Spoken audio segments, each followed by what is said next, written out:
ένα Happy Traveler ξεκινάει. Στο προηγούμενο επεισόδιο πετάξαμε οικογενειακώς από Αθήνα μέσω Σιγκαπούρης και φτάσαμε στη μεγαλύτερη πόλη του Βιετνάμ, τη Χο Τσι Μιν, στα νότια της χώρας, που παλιά λεγόταν Σαϊγκόν. Εξερευνήσαμε τα βασικά αξιοθέατα της πόλης και μάθαμε την ιστορία της, επισκεφθήκαμε αγορές και κάναμε ατελείωτες βόλτες. Ενώ επίσης πήγαμε στη ζούγκλα για να δούμε τα λαγούμια των Βιετκόγκ. Το πρώτο μέρος του ταξιδιού μας μπορείτε να το βρείτε στο κανάλι μας στο YouTube. Σήμερα συνεχίζουμε με το δεύτερο μέρος του Happy Traveler στο νότιο Βιετνάμ, στην πόλη Σαϊγκόν, στη Χο Τσι Μιν. Μια νέα μέρα ξεκινάει και βγαίνουμε για μια πολύ πρωινή βόλτα στο κέντρο.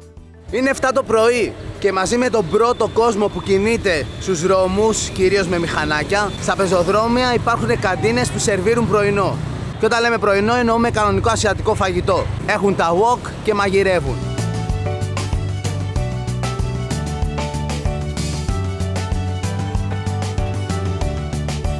Κάθε γειτονιά στη Χο Τσι Μιν έχει τη δική της αγορά. Εδώ είμαστε στη γειτονιά 1, πολύ κοντά στο ξενοδοχείο μας και έχουμε έρθει σε μία από αυτές τις απλές καθημερινές αγορές. Έχει και τύπου μπακάλικα με κάθε λογής προϊόντα, αλλά και φρέσκα προϊόντα όπως κρέατα, ψάρια και φρούτα λαχανικά. Βασικά όλα όσα τρώνε στο καθημερινό του τραπέζι μπορείς να το βρεις εδώ. Και αυτή είναι η ουσία. Εδώ οι κάτοικοι δεν μπαίνουν στο αυτοκίνητο να πάνε σε ένα μεγάλο σούπερ μάρκετ να ψωνίσουν για όλη την εβδομάδα. Σχεδόν σε καθημερινή βάση ψωνίζουν για το καθημερινό του τραπέζι.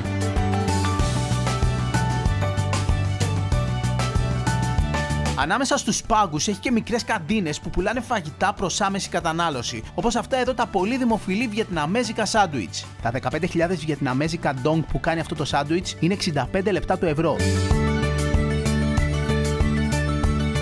Είμαστε στην κεντρική αγορά της Χο Τσι Μιν, την Ben Thanh Market. Ήρθαμε και άλλη μέρα εδώ πέρα, αλλά ήρθαμε απόγευμα που κυρίως λειτουργούν τα τουριστικά μαγαζιά στο κέντρο της αγοράς. Αν όμως έρθεις πρωί, η εικόνα είναι εντελώς διαφορετική.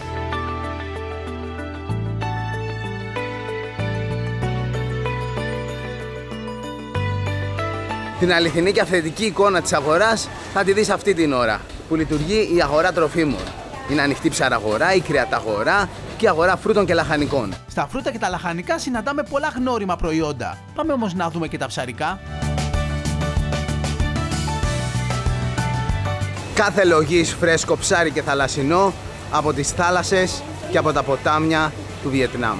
Δικαιολογημένα η βιετναμέζικη κουζίνα φημίζεται για τα ψάρια και τα θαλασσινά της. Απ' τη μια μεριά ολόκληρη η χώρα βρέχεται από θάλασσα και υπάρχουν επίσης πολλά μεγάλα ποτάμια. Έχει και δημόσιες ζυγαριές σε περίπτωση που κάποιος πολιτής δεν έχει ή σε περίπτωση που διαφωνείς μαζί του για το αν λειτουργεί η ζυγαριά του. Είναι πάρα πολύ συνηθισμένο εδώ πέρα τα ψάρια να τα αγοράζεις όχι απλά φρέσκα, αλλά ζωντανά. Να τα έχουν ζωντανά μέσα σε λεκάνες και να τα παίρνεις έτσι. Να φανταστείτε, υπάρχουν και μαγαζιά που είναι σαν ενιδρία και σου ψαρεύουν με απόχη τα φρέσκα ψάρια και θαλασσινά και τα παίρνεις έτσι στο σπίτι. Εδώ πέρα στο Βιετνάμ δεν έχουν κάποιο θέμα σχετικά με τα κρέατα που τρώνε. Μπορείς να βρεις και χοιρινό και μοσχάρι και κοτόπουλο. Και ίσως κάποια ακόμα πιο περίεργα για τα δικά μας δεδομένα. Σηκώτια, εντόσια και περίεργα μέρη του ζώου, π.χ. του χοιρινού, τρώμε βέβαια και στην Ελλάδα. Αλλά σίγουρα εδώ θα βρεις και πράγματα που δεν συνηθίζουμε να τρώμε στη χώρα μας. Εκεί μέσα είναι κλειστή αγορά που έχει κυρίως μπακάλικα. Και εδώ πέρα είναι η αγορά με τα φρέσκα προϊόντα. Επίσης, στον εσωτερικό χώρο της αγοράς έχει και πολλά φαγάδικα. Μπορείς να κάτσεις έτσι στο τραπεζάκι και να φας. Και οι επιλογές για φαγητό εδώ είναι πάρα πολλές. Παρότι είναι πρωί-πρωί, μπορείς να φας κανονικό φαΐ. Ψητά κρέατα, ψάρια, νούντλς, σούπες και κάθε λογής βιετναμέζικη λιχουδιά. Το καλό είναι ότι όλα ετοιμάζονται εκείνη την ώρα και είναι ολόφρεσκα. Έτσι ο κόσμος συνδυάζει τα ψώνια με ένα ζεστό γεύμα στην αγορά. Φεύγουμε τώρα από την αγορά και πάμε στο ξενοδοχείο μας που βρίσκεται σε πολύ κεντρικό σημείο της πόλης. Μιας πόλης που με περίπου 7 εκατομμύρια κατοίκους είναι πρώτη σε πληθυσμό στη χώρα και μιας πόλης που μέχρι το 1975 που έληξε ο πόλεμος του Βιετνάμ ήταν η πρωτεύουσα του Νότιου Βιετνάμ. Στον τελευταίο 10ο όροφο του ξενοδοχείου μας έχει ένα roof garden με πισίνα. Δεν είμαστε όσο ψηλά είναι κάποια άλλα εδώ κτίρια γύρω-γύρω, αλλά είναι ωραία.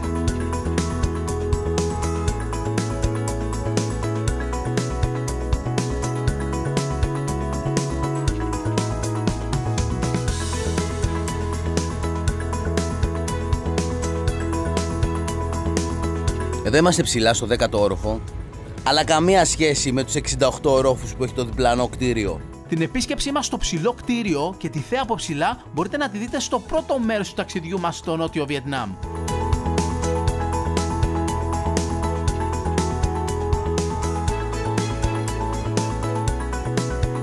Θυμάσαι που ήμασταν εχθές? Βέβαια, ξεχνιέται αυτό.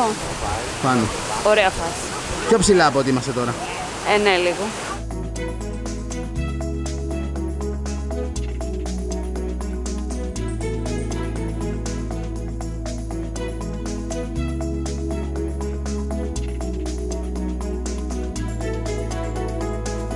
Σήμερα θα πούμε σε αυτοκίνητο και θα πάμε να εξερευνήσουμε το δέλτα του ποταμού Μεκόγκ. Πάμε σε ένα μέρος που είναι 1,5 ώρα από εδώ.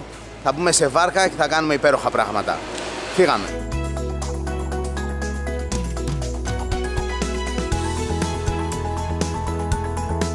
Πηγαίνουμε προς μια πόλη που λέγεται Μαϊτό και απέχει 1,5 ώρα από τη Χο Τσι Μίν. Για τις μετακινήσεις μας στο ταξίδι αυτό χρησιμοποίησαμε κυρίως ταξί, αλλά επειδή γενικά οι συνεννοήσεις στο Βιετνάμ μπορεί να μην είναι και ότι πιο εύκολο, προτείνουμε ανεπιφύλακτα, αν θέλετε να κάνετε ένα ταξίδι στο Βιετνάμ, να τσεκάρετε τις οργανωμένες και καλά μελετημένες εκδρομές του ταξιδιωτικού γραφείου με το οποίο συνεργαζόμαστε. Έχουν ένα πολύ πλούσιο πρόγραμμα με όλα κανονισμένα σε πολύ καλές τιμές. Φτάσαμε. Πάμε πρώτα να δούμε ένα ναό. Φτάσαμε, ήρθαμε στη μικρή πόλη Μαϊτό που βρίσκεται στις όχθες του ποταμού Μεκόγκ, του τρίτου μεγαλύτερου ποταμιού σε όλη την Ασία. Αλλά πρώτο πράγμα που θα κάνουμε είναι να δούμε έναν εντυπωσιακότατο βουδιστικό ναό. Ο ναός λέγεται Vinh Trang και εκτός από την πανέμορφη παγόδα του 19ου αιώνα έχει και δύο τεράστια γάλματα από Βούδες. Στο Βιετνάμ, επειδή είναι κομμουνιστική χώρα, το μεγαλύτερο κομμάτι του πληθυσμού, σχεδόν το 80%, είναι άθεοι. Από εκεί και πέρα, η πιο δημοφιλής θρησκεία είναι ο Βουδισμός, που επίσημα ακολουθούν περίπου το 10% του πληθυσμού. Και επίσης υπάρχουν περίπου 7 με 8% χριστιανοί. Ο ναός αυτός φτιάχτηκε στα μέσα του 19ου αιώνα. Για την ακρίβεια, ολοκληρώθηκε το 1850. Κατά τη διάρκεια όμως της γαλλικής εισβολής στην Ινδοκίνα και των πολέμων που έγιναν μεταξύ 1859 και 1862, μεγάλο κομμάτι αυτού του ναού καταστράφηκε.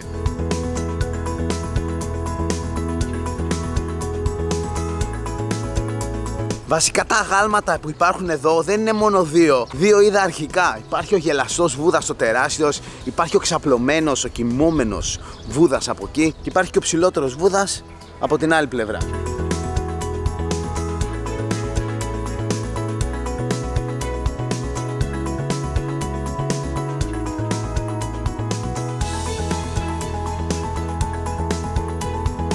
Μετά την καταστροφή του για δεκαετίες ο ναός έμεινε αχρησιμοποίητος, μέχρι που φτάσαμε στο 1890 και ξεκίνησαν οι εργασίες αναστήλωσης. Το βουδιστικό αυτό συγκρότημα σήμερα είναι ο πιο σημαντικός χώρος λατρείας στην ευρύτερη περιοχή και αγαπημένη στάση για ταξιδιώτες που επισκέπτονται το δέλτα του ποταμού Μεκόγκ. Βγάζουμε τα παπούτσια μας και μπαίνουμε μέσα.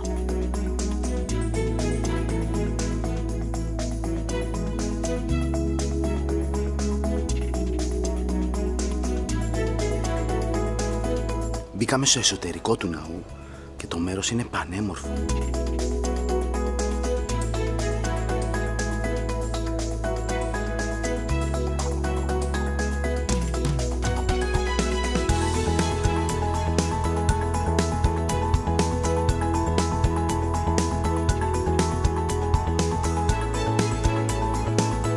Εδώ έχει και ωραία παγκάκια για άραγμα και πριν φύγουμε θα τσιμπήσουμε κάτι γιατί φύγαμε πολύ νωρίς το πρωί από το Χο Τσι Μίν και δεν φάγαμε πρωινό. Soft cookies, μαλακά μπισκότα βρώμης και τα συγκεκριμένα είναι με γέμιση κρέμα μπανάνα.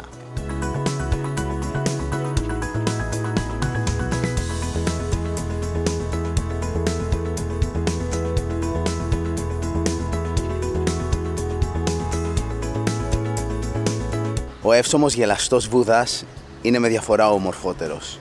Ο γελαστός Βούδας αντιπροσωπεύει την αυθονία, την εκπλήρωση των επιθυμιών και την πληρότητα στη ζωή. Ο εύσωμος αυτός Βούδας με τη στρογγυλή κοιλιά που γελάει με την καρδιά του είναι γνωστός και ως Μπουντάι ή Χοτέι. Φεύγουμε τώρα από εδώ και πάμε κάτω στο ποτάμι. Η πόλη Μαϊτόγκ έχει πληθυσμό περίπου 200.000 άτομα και σαν πόλη ιδρύθηκε τη δεκαετία του 1680. Είναι το περιφερειακό κέντρο οικονομικών, εκπαίδευσης και τεχνολογίας εδώ στην περιοχή του Δέλτα Μεκόγκ.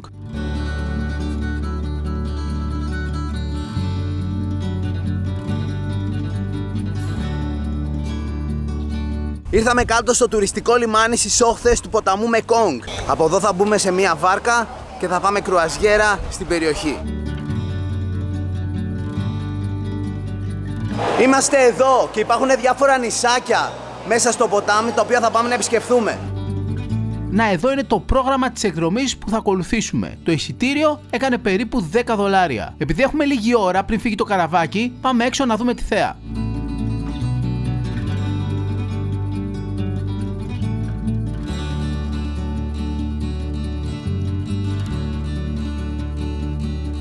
Μπαίνουμε στη βάρκα.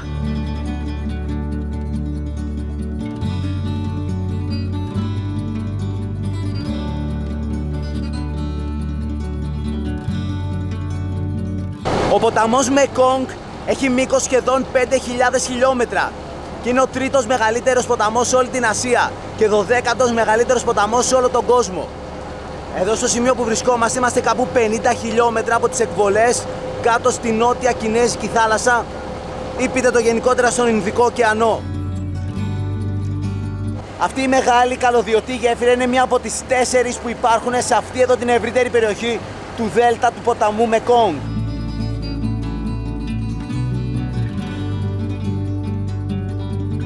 Μεγάλο κομμάτι της οικονομίας της περιοχής στηρίζεται στην αλληλεία. Τα περισσότερα χωριά εδώ πέρα γύρω είναι ψαροχώρια. Ακόμα και αυτά εδώ, τα καλύβια πάνω στο νερό, είναι καλύβες ψαράδων.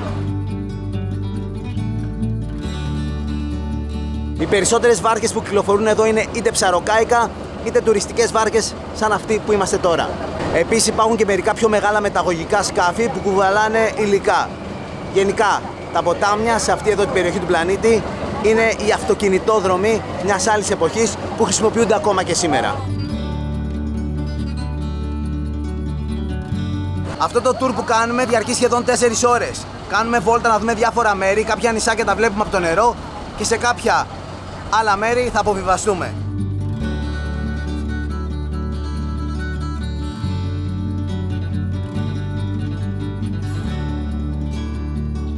Πρώτη στάση, το νησί Unicorn, ο μονόκερος. Unicorn, dragon, turtle or phoenix. This is a lucky animal in Vietnam. Περιττό να πούμε πόσο έφορο είναι το έδαφος στην περιοχή του δέλτα του ποταμού Μεκόγκ.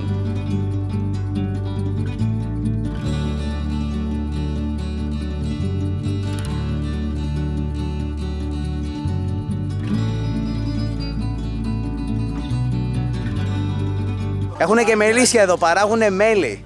Αλλά σκεφτείτε με όλα αυτά τα τροπικά φρούτα πόσο διαφορετικό είναι από το δικό μας μέλι. Wow. Exactly. Και τώρα θα πιούμε βιετναμέζικο τσάι με μέλι. Μας κάνει παραδοσιακό ρόφημα, το οποίο εκτός από το τσάι το τοπικό, έχει μέλι, έχει γύρι και έχει και λάιμ.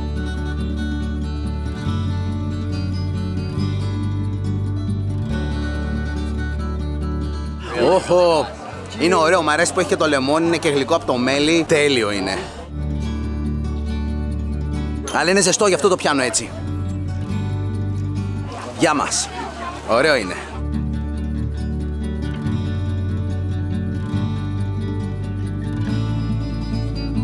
Η ημερήσια εκδρομή στο δέλτα του ποταμού Μεκόγκ είναι από τα πιο κλασικά πράγματα που θα κάνεις όταν επισκεφθείς την πόλη του Χο Τσι Μιν. Και λέω αυτό γιατί αν κάποιος θέλει να έρθει στο Βιετνάμ με τον πιο οικονομικό τρόπο, μπορεί να τσεκάρει κάποιες από τις οργανωμένες εκδρομές του ταξιδιωτικού γραφείου με το οποίο συνεργαζόμαστε. Το Κοσμόραμα έχει τεράστια εμπειρία σε αυτή εδώ την περιοχή του πλανήτη, βασικά σε όλο τον πλανήτη, και οι εκδρομές που κάνει εδώ είναι ταξίδια ζωής.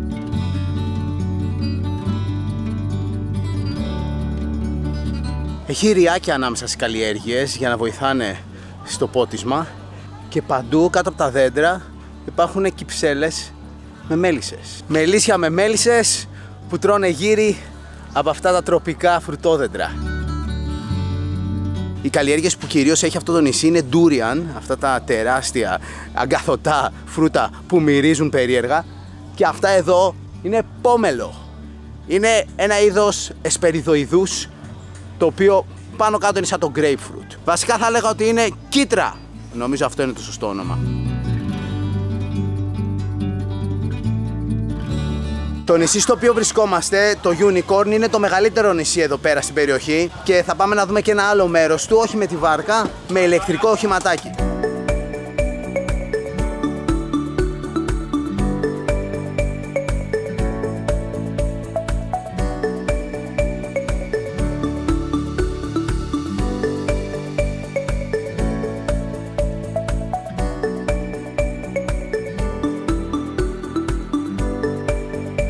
Το τρίκυκλο μας έφερε στη νότια πλευρά του νησιού. Πάμε εδώ τώρα να ακούσουμε παραδοσιακή τοπική μουσική.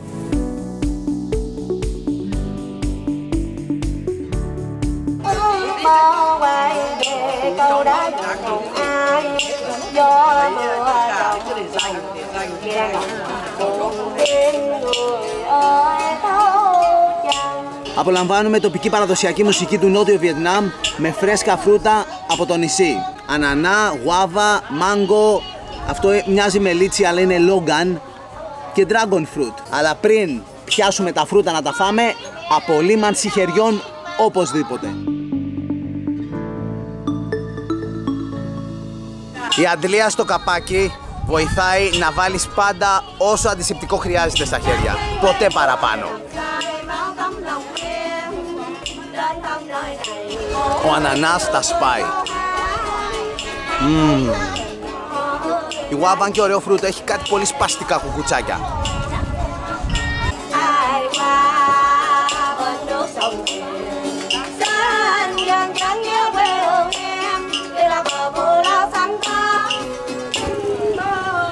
Μπαίνουμε τώρα πάλι στη βάρκα μας και φεύγουμε από το νησί αυτό. Πάμε αλλού. Τα νησιά αυτά είναι full κατοικημένα. Έχουν οικισμούς, έχουν δρόμους, έχουν οχήματα και έχουν επίσης και πολλά τουριστικά μαγαζάκια. Φεύγουμε από το νησί του μονόκερου.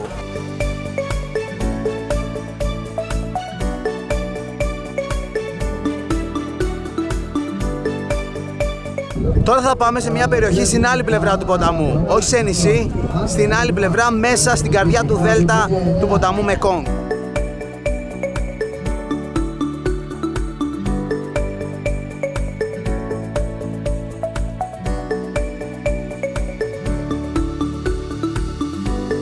Κατεβήκαμε τώρα στην περιοχή Ben Tre που είναι στην άλλη πλευρά του ποταμού, σε ένα μέρος που έχει εργαστήρι παρασκευής γλυκών από καρύδα.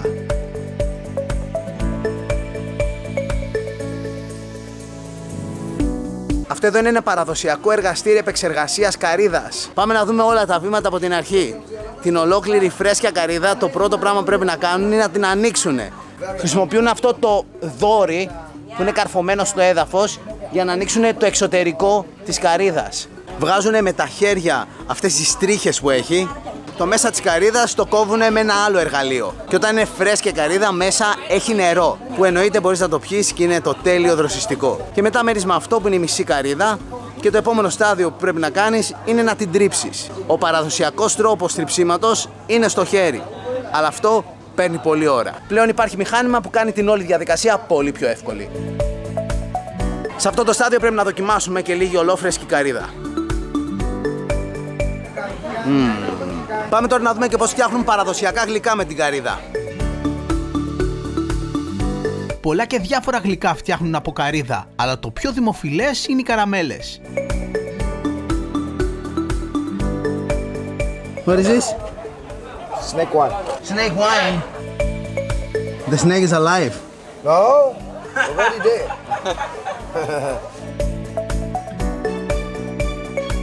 A little bit for you. Try and tell to everyone. Αυτό εδώ How you feel? είναι φιδίσιο κρασί, κρασί φιδιού. Βασικά είναι απόσταγμα που το βάζουν μέσα σε φίδια, σε σκοτωμένα φίδια. Και δεν ξέρω, πρέπει να δοκιμάσω για να σας πω πώς είναι. Περίεργη γεύση έχει, είναι πάρα πολύ δυνατό. Σαν να πίνεις, δεν ξέρω, ούζο μια πολύ περίεργη γεύση. Ουσιαστικά είναι απόσταγμα ρυζιού στο οποίο έχουν βάλει μέσα φίδι. Αυτά εδώ τα φίδια έχουν δηλητήριο, αλλά πριν φτιάξουν το κρασί το αφαιρούν.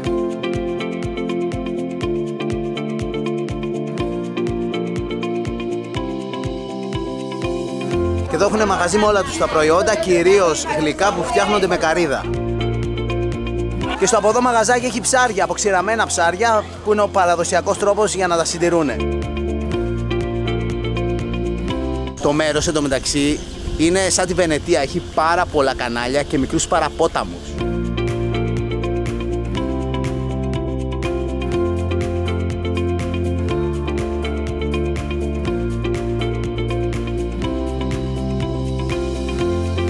Μπαίνουμε σε παραδοσιακή βάρκα, να πάμε πιο πάνω στο ποτάμι. Αυτή η βάρκα από μόνη της είναι εμπειρία. Επειδή εδώ οι βλάσεις είναι πάρα πολύ πυκνοί, σε πολλά σημεία αυτής εδώ της περιοχής πηγαίνεις μόνο από το νερό, πηγαίνεις με βάρκα.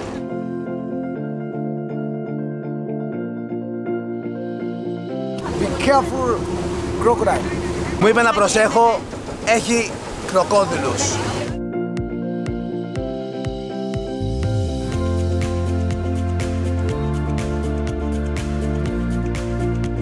Κατεβήκαμε από τη βάρκα και εδώ είναι το μέρος που θα φάμε μεσημεριανό.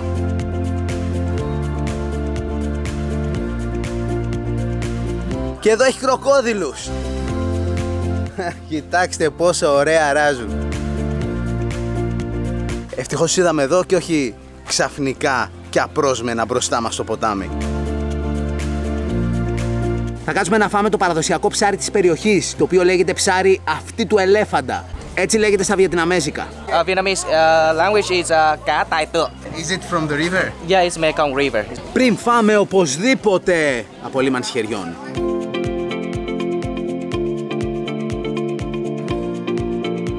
Χέρια καθαρά και μυρωδάτα, με άρωμα αλόι βέρα. Απαραίτητο όταν τρως ψάρι γιατί μετά τα χέρια μυρίζουν ψαρίλα. Ήρθε! Κοιτάξτε πως το σερβίρουνε, όρθιο. Εν μεταξύ τι είναι αυτά? Βασικά τα λέπια του είναι, δεν κατάλαβα. Πόρε φίλε, περίεργη φάση. Το τηγανίζουν ολόκληρο και βάζουν από πάνω πρασινάδες. Εμφανισιακά ωραίο είναι, ιδιαίτερο.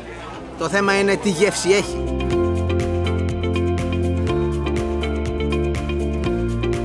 Καλό είναι. Έχει μια νοστιμιά και το πιο σημαντικό είναι ολόφρεσκο.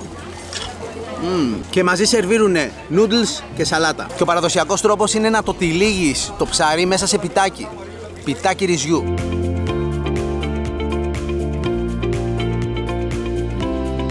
Και να το παραδοσιακό βιετναμέζικο ψαροσουβλάκι. Ή μάλλον να το πω ψαροπακετάκι. Για να δοκιμάσουμε. Δεν το τροσκέτο, το βουτάς αυτή τη σάλτσα. Στιγμή της αλήθειας. Η σάλτσα γλυκόξινη και ελαφρώς πικάντικη, θα μπορούσε να είναι κι άλλο. Νομίζω ότι το Βιετνάμ είναι προορισμός για ψαροφάγους.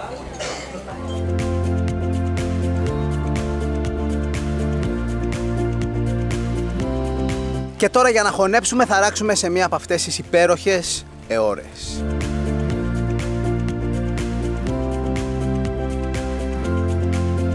Καλή φάση. Και από πίσω ένα ντούριαν. Ή μήπως είναι jackfruit.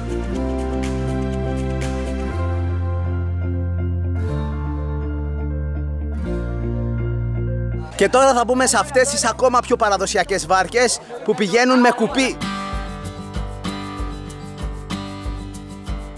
Και εννοείται πως για να ολοκληρωθεί η εμπειρία πρέπει να φορέσουμε και παραδοσιακό βιετναμέζικο καπέλο.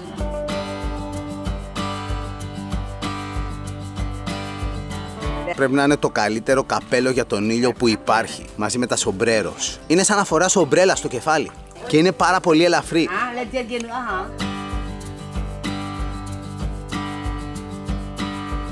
Κυρίες, είναι από το Ανόη, στα βόρεια της χώρας, πρωτεύουσα. Hi.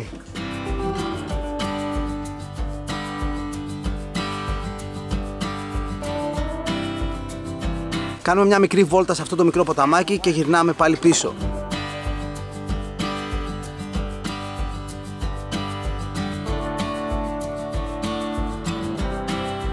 Επιστρέψαμε.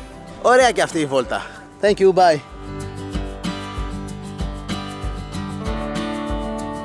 Ψαρεύουνε, πιάνουνε γατόψαρα με κάτι καλάθια.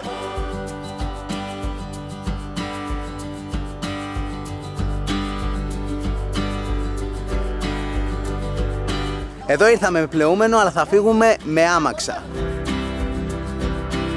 Άλλος ένας παραδοσιακός τρόπος μετακίνησης εδώ πέρα στην περιοχή. Κάνουμε μια διαδρομή σε μικρά δρομάκια στη φύση, αλλά στη συνέχεια περνάμε με την άμαξα και μέσα από το κεντρικό οικισμό της πόλης. Με αυτόν τον τρόπο παίρνουμε μια πολύ καλή ιδέα από την καθημερινότητα του κόσμου σε αυτή τη μικρή επαρχιακή πόλη του Νότιου Βιετνάμ. Και κατευθυνόμαστε τώρα προς το κεντρικό κτίριο του λιμανιού από αυτή τη μεριά.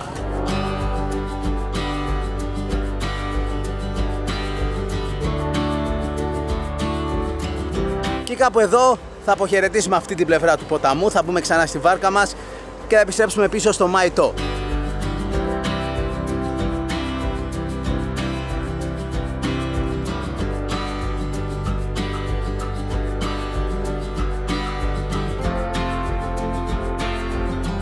Goodbye to you, right? Bye, Ethan. Yeah, thank you Bye-bye. so much.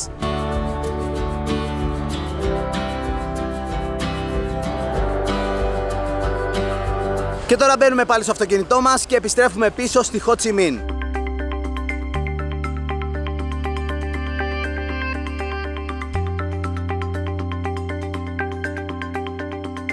Πάμε τώρα σε ένα διάλειμμα και επιστρέφουμε σε λίγο με τη συνέχεια του Happy Traveler. Στο μεταξύ τρώμε ένα από τα αγαπημένα μας σνακ, γλυκό ή αλμυρό, πίνουμε καφεδάκι αυθεντικό ιταλικό και πάντα θυμόμαστε να πλένουμε τα χέρια μας και να φροντίζουμε την υγιεινή των χεριών.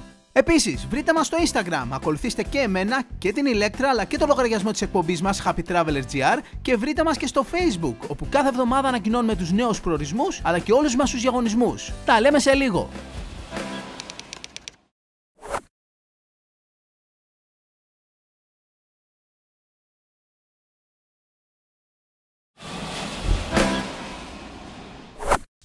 Επιστρέψαμε στο Happy Traveler, στο δεύτερο επεισόδιό μας στο Βιετνάμ. Βρισκόμαστε στην πόλη Ho Chi Minh, στα νότια της χώρας και ετοιμαζόμαστε για μια υπεργαστρονομική βόλτα. Hello. Hello. Your name is? My name is Sui. And we're going on a food tour. Yes, we are. Yeah, it's going to be really fun today for you and, you know, interesting. Ένα από τα πιο κλασικά πράγματα που θα κάνεις στο Βιετνάμ και συγκεκριμένα στη Ho Chi Minh είναι food tour με σκούτερ. Δηλαδή θα πάμε με μηχανάκι σε διάφορες γειτονιές της πόλης που έχει ενδιαφέροντα πράγματα για να δοκιμάσουμε.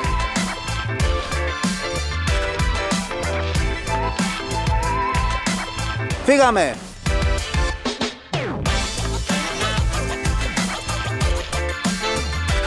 Η βόλτα με σκουτεράκι εδώ πέρα είναι από μόνη της ταξιδιωτική εμπειρία.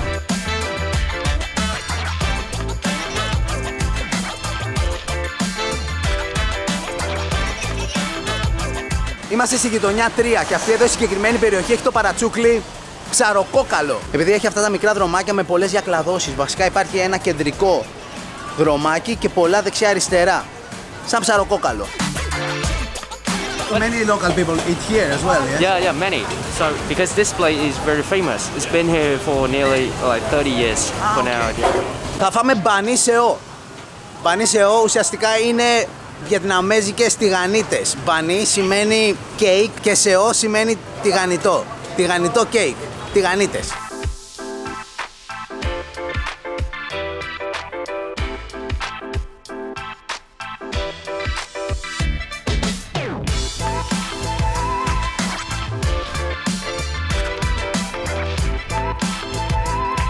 Πρώτο πράγμα που θα κάνουμε πριν φάμε, να απολυμάνουμε τα χέρια μας.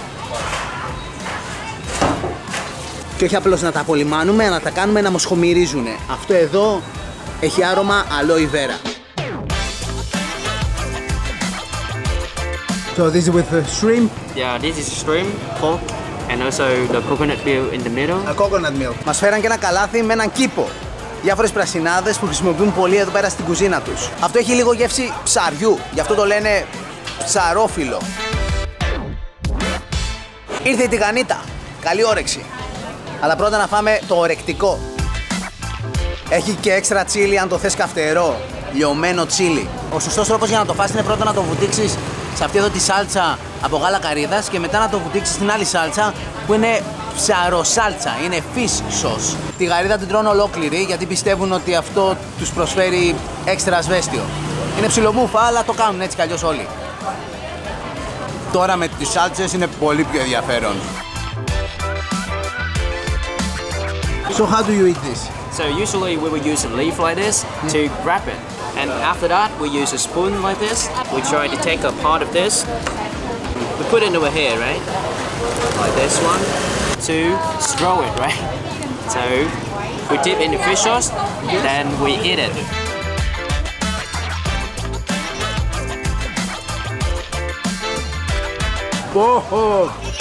Πολλές γεύσεις, τέλεια ισορροπία, φρεσκάδα από τις πρασινάδες και όλα τα αρώματα, γαρίδα, χοιρινό, η σάλτσα, τέλειο είναι, τρελάθηκα.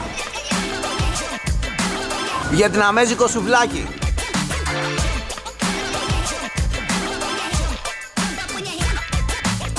Φεύγουμε, τέλεια η πρώτη στάση, πάμε στη δεύτερη.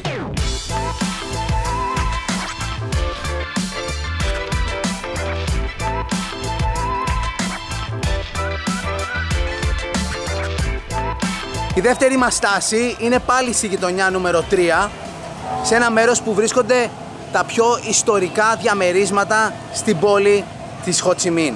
Αυτά εδώ τα κτίρια έχουν διαμερίσματα, φτιάχτηκαν από τους Αμερικάνους το 1969 και ο αρχικός τους σκοπός είναι να μένουν μέσα στρατιώτες. Υπάρχουν 10 τετράγωνα με τέτοια κτίρια εδώ πέρα σε αυτή την περιοχή και συνολικά είναι κάπου 500 διαμερίσματα.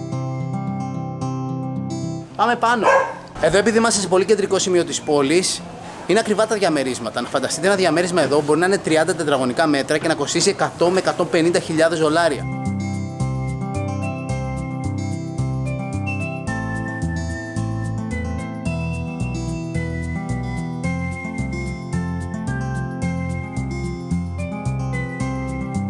Εδώ κάτω στο δρόμο έχει πολλούς πολιτές φαγητού και επίσης καφέ και κάποια άλλα εστιατόρια.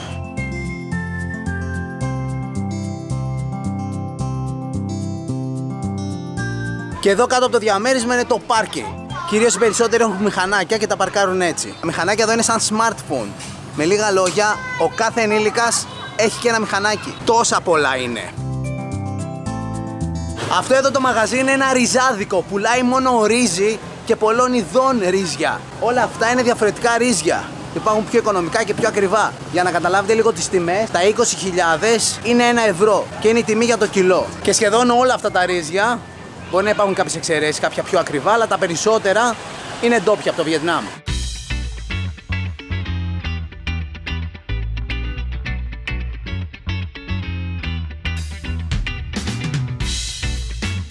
Wow! Ο παράδεισος του street food!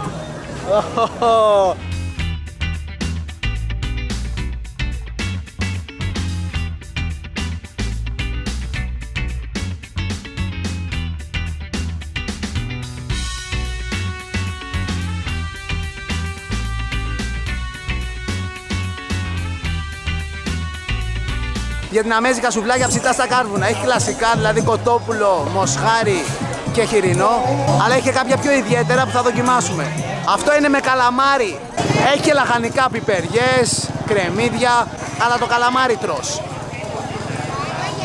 Είναι και ελαφρώς πικάντικο. Hello! Hello! Αυτά εδώ είναι βιετναμέζικα ντολμαδάκια. Φτιάχνονται με ένα φύλλο που λέγεται μπίτελ και μέσα έχουν μοσχάρι.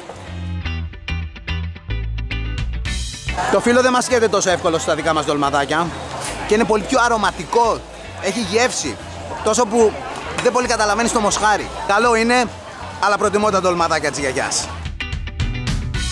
Επίσης το Βιετνάμ φημίζεται για τα θαλασσινά και τα όστρα κάτω. Εδώ θα φάσεις εξαιρετικά, οικονομικά και πάρα πολύ φρέσκα.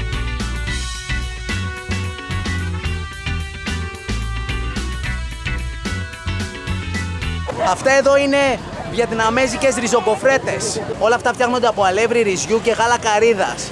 Και σε κάποια βάζουν κάποια έξτρα υλικά. Όπως αυτό εδώ που βάζουν μπανάνα. Και αυτό εδώ είναι με ginger. Ήρθαμε σε ένα μικρό παράδρομο, σε ένα μικρό στενάκι, στο πλάι αυτής της αγοράς, στην οποία γινόταν ο υπερχαμός, ενώ εδώ πέρα όλα είναι πολύ ήρεμα. Και εδώ πέρα ήρθαμε για να μαγειρέψουμε κάτι με αυτές τις ριζογκοφρέτες. Να δούμε πώς τις χρησιμοποιούν στην κουζίνα. Το ψήνει στη φωτιά, πάνω από τα κάρβουνα, με δύο πιάστρες κουτάλες που έχουν σχήμα αστέρι. Μία από τη μία, μία από την άλλη να μην καεί. Έχει αρχίσει να παίρνει χρώμα. Αυτό είναι τραγανό, αλλά είναι επίσης και κολόδες, επειδή φτιάχνεται από ρύζι που κολλάει. Sticky rice. Είναι πάρα πολύ τραγανό. Αλλά επίσης είναι πολύ αφράτο. Εν τω μεταξύ έχει το άρωμα της καρύδας και είναι πάρα πολύ ωραίο.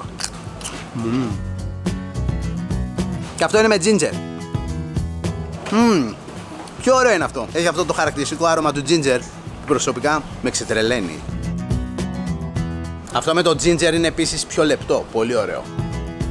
What's the name? How do you call this?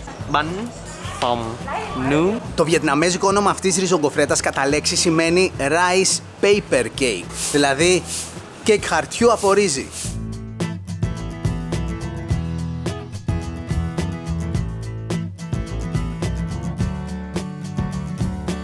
Και αυτό το τελευταίο είναι με μαύρο σουσάμι. Είναι πιο μεγάλο και είναι λίγο πιο δύσκολο στο να ψηθεί. Θέλει λίγο παραπάνω τεχνική. Αυτό είναι το πιο τραγανό από τα 4. Αυτό είναι σαν να τρως κρακεράκι. Πολύ ωραίο. Και είναι το λιγότερο γλυκό. Thank you, bye. Bye-bye. Το σίγουρο εδώ είναι ότι τα φαγητά που έχει δεν αρέσουν όλα σε όλους. Ακόμα και σε μένα δεν αρέσουν όλα.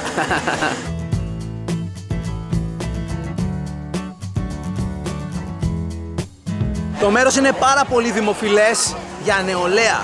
Έρχονται πάρα πολλοί εδώ πιτσιρικαρία και τρώνε.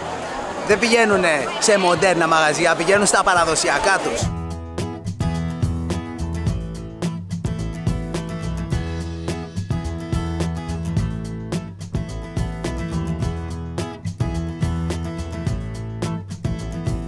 Ένα ακόμα κλασικό street food με αυγό αυτή τη φορά.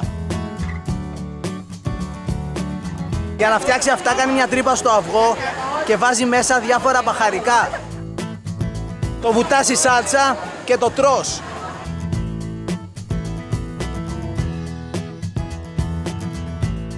Είναι καυτερό. Είναι αυγό χωρίς κρόκο, γιατί ουσιαστικά αδειάζουν το αυγό, φτιάχνουν μείγμα και το ξαναβάζουν μέσα. Τρέλα. Αυγό χωρίς κρόκο. Bye bye.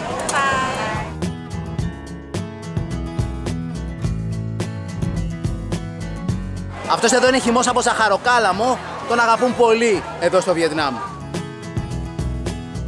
Είναι νόστιμος, δροσιστικός και σου αναπληρώνει την ενέργεια. Φυσικό ενεργειακό ποτό.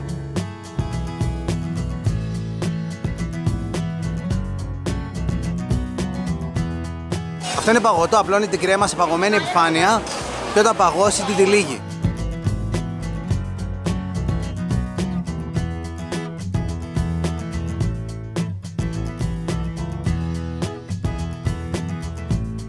Φεύγουμε και από εδώ.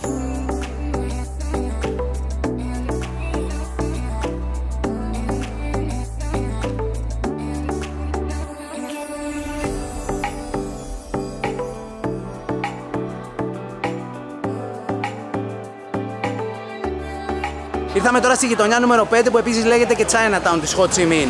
Εδώ έχει πολλά εστιατόρια με κινεζικές επιρροές. Ήρθαμε σε ένα εστιατόριο στο οποίο θα φας σούπα. Έχει διαφόρων ειδών, είτε με κρέας, είτε με ψάρια, θαλασσινά κλπ.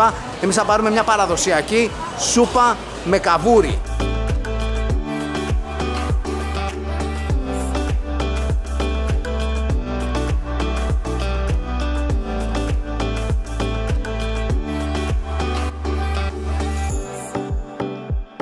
This is what we call Vietnamese beer.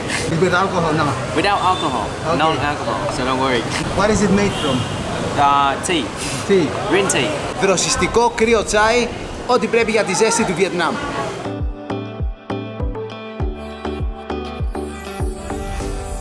Καθαρίζουμε τα χέρια μας και τρώμε.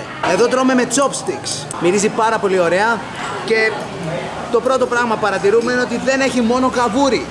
Έχει πολλών ειδών θαλασσινά. Και για αυτά εδώ τα χοντρά noodles που είναι αρκετά γλιτσερά. Φτιάχνονται από ρύζι, εννοείται. Εν τω μεταξύ το ωραίο εδώ είναι το ζουμί. Έχει τέλεια γεύση. Αυτή εδώ η σούπα φτιάχνεται από νερό καρύδας. Όχι το γάλα καρύδας, το πικτό. Το νερό καρύδας, το φρέσκο. Που έχει και πολλά ίχνοστοιχεία, μέταλλα. Είναι πολύ καλό για την υγεία. Βάζουν και κόλιανδρο, κρεμμυδάκι από πάνω και είναι θαύμα. Αυτό εδώ είναι πάστα καβουριού.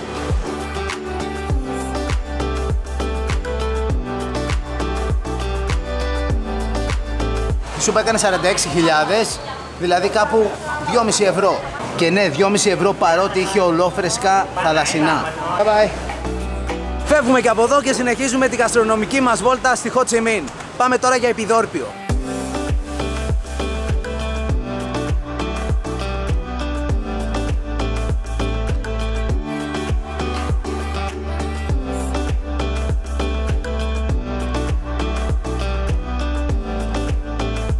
Εδώ θα φάμε παραδοσιακό βιετναμέζικο παγωτό, σερβιρισμένο μέσα σε καρύδα, σε κανονική καρύδα.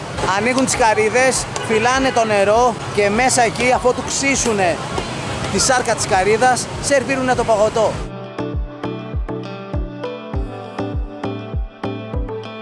Αυτό το παγωτό λέγεται Kem Dua και φτιάχνεται από καρύδα. Και για να δοκιμάσουμε το παγωτό. Εντάξει, παγωτάρα και πολύ ελαφρύ. Δροσιστικό ό,τι πρέπει. Έχει και καλαμπόκι και φιστικάκια. Τα φιστίκια εντωμεταξύ είναι αλμυρά. Ωραίος συνδυασμός το αλμυρό φιστίκι με το γλυκό παγωτό. Και παίζει και η σάρκα της καρύδας. Εντάξει, παγωτάρα, ο καλύτερος τρόπος για να λήξει αυτή η γαστρονομική μας βόλτα. Και για να μας ξελιγώσει φέρνουν και νερό καρύδας. Τέλεια. Αυτή ήταν η τελευταία μας στάση σε αυτό το food tour που κάναμε στη Ho Chi Minh, στη Saigon.